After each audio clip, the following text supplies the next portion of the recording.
Assalamualaikum warahmatullahi wabarakatuh.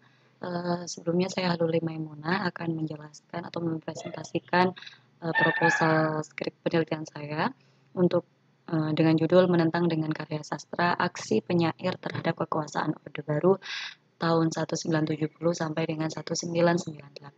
Selanjutnya, Selanjutnya, latar belakang masalah. Adapun latar belakang yang latar belakangi penelitian ini yang pertama adalah pemerintahan Orde Baru. Dari pemerintahan Orde Baru ini sendiri, kita tahu terjadilah Indonesia sempat mengalami adanya pemerintahan kita cukup sentralistik dan militer sentrik. Hal ini dibuktikan dengan adanya pembatasan pers.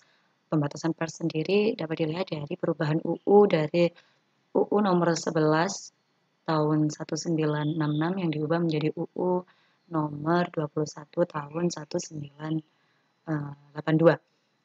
Hal ini merupakan salah satu bentuk untuk melegitimasi kekuasaannya sendiri. Bahkan pemerintahan ini sempat menggunakan konsep dewa raja untuk melegitimasi kekuasaannya. Selanjutnya, yang melatar belakangnya adalah karya sastra sebagai media kritik menurut Danardan tahun 1993. Yang kita tahu, karya sastra turut berkembang seiring perkembangan literasi yang ada. Menurut Tuti Harati sendiri bahwa karya sastra merupakan suatu cermin dengan realitas yang ada, dengan keadaan dari sastrawan sendiri, apa yang dia rasa, apa yang dia lihat, itu merupakan bentuk realitas jadi yang dituangkan dalam sebuah karya sastra. Selanjutnya, puisi perlawanan dan puisi perjuangan. Dari perkembangan puisi ini dengan adanya yang dilatar belakangi dengan pemerintahan Orde Baru yang sedemikian itu, akhirnya muncullah puisi-puisi perlawanan atau puisi perjuangan. Menurut hal ini sebenarnya dicetuskan oleh B.C. Jasin yang dalam Horizon tahun 1966, kemudian diamini oleh Sapardi Djoko dalam tulisannya yang dimuat dalam majalah Prisma tahun 1988 dengan tajuk Puisi Kita Kini. Bagaimana tahun 70-an ini merupakan marak bermunculan puisi-puisi perlawanan atau puisi perjuangan. Selanjutnya, rumusan masalah pertama, bagaimana keadaan sosial politik Indonesia tahun 1970 sampai 1998, bagaimana bentuk aksi dari penyair terhadap kekuasaan Orde Baru melalui puisi. Selanjutnya, bagaimana dampak dari aksi tersebut. Jadi, bagaimana dampak atau apa reaksi yang dilakukan oleh pelaku kekuasaan pada masa ini terhadap Orde Baru, terhadap pemerintahan sendiri dan juga terhadap penyair itu sendiri. Selanjutnya, ruang lingkup saya membatasi 3 hal. Yang pertama temporal, saya berkutat pada tahun 1970 sampai 98. Hal ini dimaksudkan untuk memudahkan saya sebagai peneliti dan juga pembaca, untuk memudahkan bahwa memang tahun inilah mulai bermunculan puisi-puisi tersebut, sampai akhirnya spasial juga saya batasi, yakni hanya terpaku pada Indonesia, karena memang permasalahan ini terjadi di Indonesia dan juga para penyair ini juga penyair di Indonesia. Selanjutnya kajiannya merupakan fokus pada karya sastra berupa puisi yang penyairnya W.S. Rendra dan Wiji Tukul, karena puisi-puisi sendiri ini sangat banyak ya di Indonesia, dan kedua penyair ini cukup banyak menyuarakan opini keresahannya dalam puisi sendiri. Selanjutnya ada penelitian terdahulu. Yang pertama skripsi yang berjudul kritik sosial dalam kumpulan aksi puisi Aku Yang Jadi Peluru karya Wiji Tukul. Di sini ia memuat bahwa antologi ini dan terkumpul pada satu sastrawan yakni Wiji Tukul mengandung kritik sosial, dan dia menggunakan metode atau merupakan penelitian secara sastra.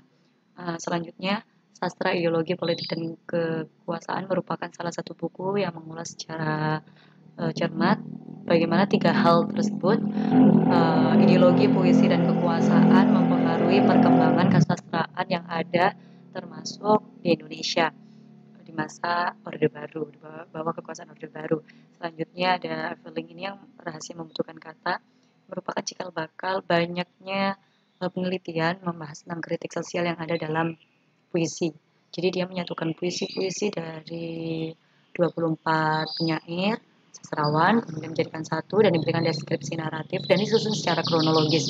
Selanjutnya ada Lita, Mas Badung dan Burung Kondor. Dia fokus pada Mas Badung dan Burung Kondor ini karena di dalamnya memang memuat kritik, menurut dia kritik terhadap penguasa Orde Baru dan juga pada pemerintahan yang ada di Chili pada saat itu. Pada tahun 170-an Chili juga mengalami kediktatoran penguasa.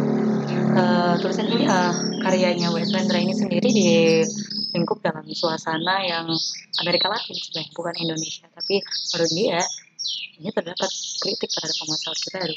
Selanjutnya ada kajian pustaka tentang kesusastraan. Semuanya pustaka ini saya fokuskan karena memang saya ingin mendapatkan fakta, mendapatkan data bahwa memang kesusastraan dalam karya sastra ini mengandung fakta-fakta yang tersembunyi dalam kata atau dalam karya sastra itu. Selanjutnya ada ini seperti dalam tulisannya Rene ini, Theory of Literatur, dia menjelaskan bahwa karya sastra merupakan sejarah sosial atau merupakan tulisan sejarah pemikiran yang memuat fakta-fakta sosial yang dapat dijadikan sejarah. Selanjutnya ada pustaka tentang sosial politik. Ini yang ingin saya bahas di sini adalah McLean karena keterbatasan waktu. Indonesia Indah Soeharto memuat tentang potret keadaan Indonesia di bawah kekuasaan Soeharto. Jadi dari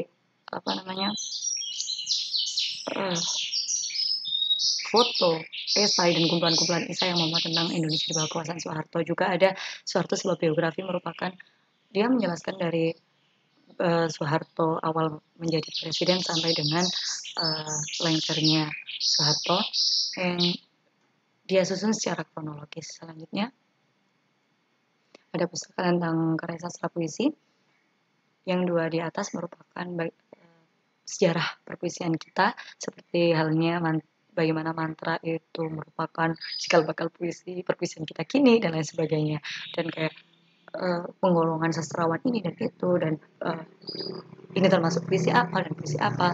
Tentunya ada antologi puisi punya W.S. Rendra dan Wiji Tukul, Angger Jati Wijaya. Oh ya, belum saya tuliskan, kalau yang punya W.S. Rendra saya memakai yang potret pembangunan. Selanjutnya ada kerangka pemikiran, bagaimana saya menggunakan teori hegemoni oleh Anthony Gramsci. Dia menyebutkan bahwa hegemoni merupakan perspektif ganda, ada kekerasan dan konsensus. Jadi di sini ini dapat dari teori hegemoni ini bisa digunakan untuk mengetahui bagaimana pemerintah Orde Baru dengan legitimasinya, hegemoni yang seperti itu, militer sentriknya dan lain sebagainya, yang kemudian melahirkan aksi-aksi dari penyair tersebut menuangkan dalam puisi perlawanan atau puisi perjuangan itu tadi.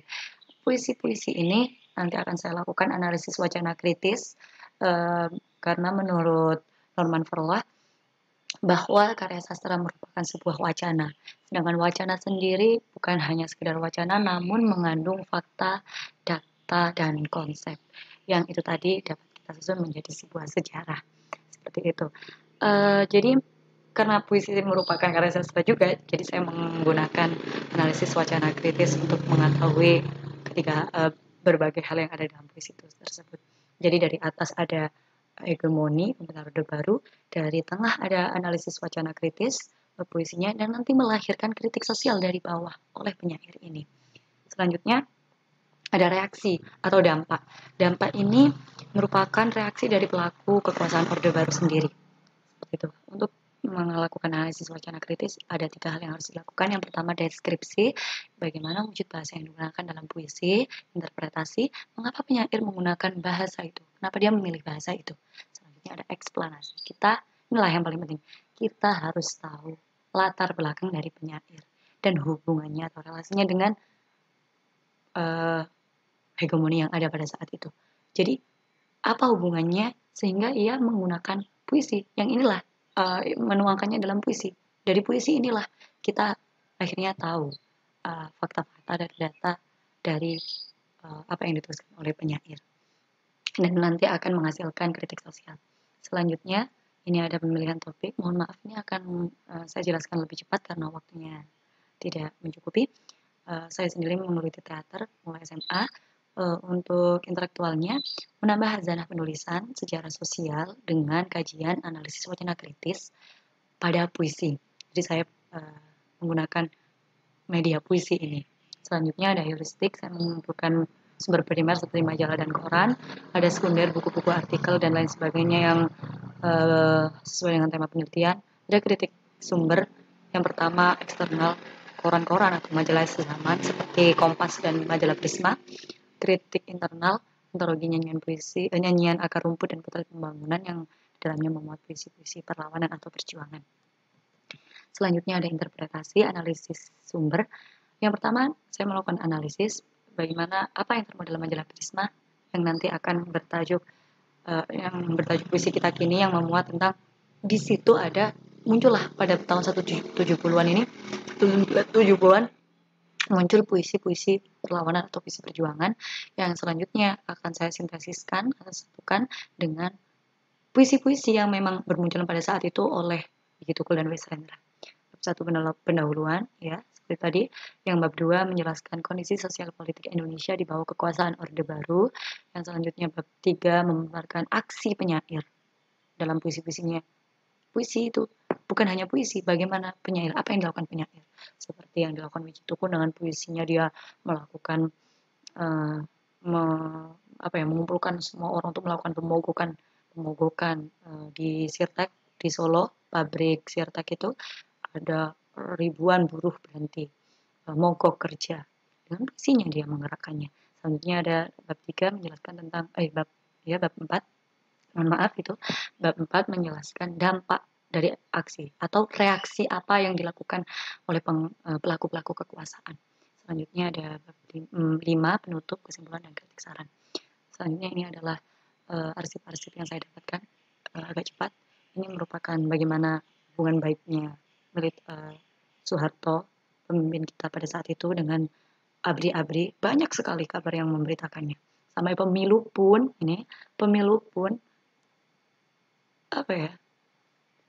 ikut serta dalam ABRI itu ikut serta dalam pemilu seperti itu. Sampai selanjutnya ini adalah puisi Wesrendra, banyak sekali seperti yang dalam yang kita tahu, Wesrendra merupakan salah satu sastrawan atau penyair yang cukup religius dalam karyanya. Meskipun karyanya memuat perlawanan atau perjuangan, dia kemas dalam tulisan-tulisan yang cukup religius. Namun kita juga tahu bahwa beberapa karyanya ini cukup lugas, berbeda dengan karya-karya yang sebelumnya yang religius seperti itu tadi. Jadi sangat lugas, seperti kalau opini disampaikan secara resmi, kita hidup seperti sayur tanpa garam. Seperti itulah, banyak sekali puisi-puisinya. Ini selanjutnya ada puisi Wiji Tukul yang juga dijadikan lagu oleh putranya, yakni Fajar Merah. Yang puisi-puisi ini cukup sering digaungkan ketika ada demonstrasi, aksi-aksi demonstrasi menyuarakan keadilan seperti itu. Ini seringkali digunakan. Ini bunga dan tembok. Semua bunga kami adalah bunga yang rontok di bumi kami sendiri. Dia hancur di tempatnya, dia dilahirkan. Semuanya ada bangunan terus dilakukan, pembangunan terus dilakukan, tapi keadilan semakin direndahkan. Selanjutnya ini ada istirahatlah kata-kata atau sajak suara. Banyak sekali puisi-puisinya yang cukup lugas. Puisi-puisi pada tahun ini cukup epik ya, bercerita dari judulnya seperti kita bisa tahu. Selanjutnya ini ada mozaik Wesrendra dan Wiji Tukul yang saya dapatkan di Tirto. Jadi banyak ya karya-karyanya dari beliau dari tahun 1960-an sampai dengan 1952 sampai dengan 1970-an yang merupakan puisi-puisi yang cukup vokal menyuarakan keadilan. Begitu juga dengan Wiji Tukul. Yang kita tahu sampai saat ini Wiji Tukul tidak tahu. Kita tidak mengetahui di mana timbanya. Demikian. Terima kasih. Wassalamualaikum warahmatullahi wabarakatuh.